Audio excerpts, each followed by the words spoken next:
চলো আজ তোমাদের নিয়ে যাই বিষ্ণুপুর।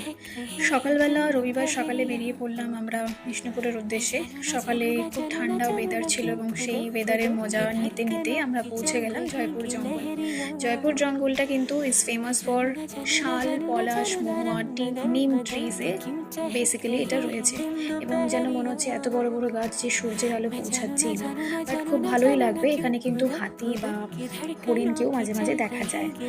আর তারপরে গিয়ে উঠলাম আমরা বিষ্ণুপুর। বিষ্ণুপুর জেনারেলি আমরা জানি যে সিটি অফ টেম্পল বলা হয়।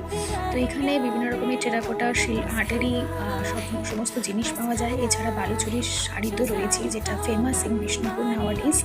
তার সাথে সাথে টেরাকোটা টেম্পলসগুলো রয়েছে, যেগুলো মল্ল রাজারই তৈরি।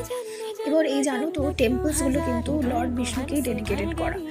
আর কথায় আছে যে এই লর্ড বিষ্ণুর নামের অনুসারেই কিন্তু বিষ্ণুপুরের নামকরণ হয়েছিল। এছাড়া আমরা আরও দেখতে পেলাম যে বিষ্ণুপুরে রয়েছে 1942-তে তৈরি হওয়া সেকেন্ড ওয়ার্ল্ড ওয়ারের সময় এয়ারফোর্সের রানওয়ে, সেটারও আমরা দর্শন পেলাম। তো সব মিলিয়ে আজকে রবিবারটা কিন্তু খুব ভালোই কাটলো।